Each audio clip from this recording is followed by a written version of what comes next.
কিভাবে আমরা জানি যে এই বিশ্বে অন্যান্য তারকা ব্যবস্থা রয়েছে আর সেগুলো কি আমাদেরগুলোর মতো? আমাদের সৌরজগৎ হল মহাবিশ্বের অসংখ্য তারকা ব্যবস্থার একটি মাত্র।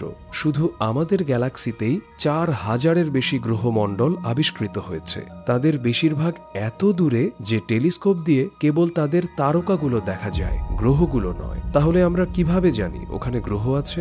অনেক গ্রহ আবিষ্কৃত হয়েছে একটি পদ্ধতিতে, যাকে বলা হয় ট্রানজিট পদ্ধতি। এটা বোঝাতে আমরা সূর্যগ্রহণের উদাহরণ ব্যবহার করতে পারি। যখন চাঁদের কক্ষপথ তাকে সূর্য আর আমাদের মাঝে এনে দেয়, তখন চাঁদ পৃথিবীর উপর ছায়া ফেলে। যখন এটি পুরোপুরি সূর্যকে ঢেকে দেয়, তখন আমাদের এখানে অন্ধকার হয়ে যায়। একইভাবে যখন কোনো দূরবর্তী গ্রহ তার তারা আর আমাদের মাঝখান দিয়ে অতিক্রম করে, তখন সেই তারা থেকে আসা আলো কিছুটা ম্লান হয়ে যায়। টেলিস্কোপে সেটি হালকাভাবে টিমটিম করে ওঠে। এই ট্রানজিট পদ্ধতি ব্যবহার করে এমনকি দূরের গ্রহে বায়ুমণ্ডল আছে কিনা সেটাও নির্ণয় করা যায়।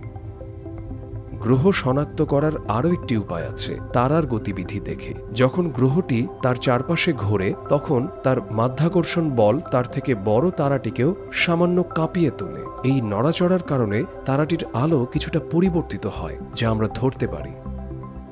যদি গ্রহটি আমাদের দিকে আসতে থাকে, তবে তারাটির আলো নীলাভ হয়ে যায়, আর যদি দূরে চলে যেতে থাকে, তাহলে সেই আলো লালচে রঙের রূপ নেয়। প্রথম যে এক্সোপ্ল্যানেটারি অর্থাৎ বহিঃসৌর ব্যবস্থা আবিষ্কৃত হয়, তাতে অন্তত 6টি গ্রহ ছিল। আমাদের সূর্যের চারপাশে 8টি গ্রহ ঘুরে, 4টি পাথুরে গ্রহ কাছাকাছি আর 4টি গ্যাসের দৈত্য কিছুটা দূরে কক্ষপথে ঘোরে। একদম আমাদের সৌরজগতের মতো আর কোনো গ্রহমণ্ডল এখনো আবিষ্কৃত হয়নি। তবে একটি ব্যবস্থার সঙ্গে কিছুটা মিল পাওয়া গেছে, যেটি পৃথিবী থেকে প্রায় 2500 আলোকবর্ষ দূরে। সেই ব্যবস্থার নাম কেপলার 90 এবং এটিতেও 8টি গ্রহ রয়েছে। ভিতরের দিকে পাথুরে গ্রহ আর বাইরের দিকে গ্যাসীয় গ্রহ। তবে তাদের সব গ্রহই পৃথিবী থেকে সূর্যের যে দূরত্ব, তার তুলনায় অনেক কাছাকাছি কক্ষপথে ঘোরে। তাই সাদৃশ্যের শেষ এখানেই।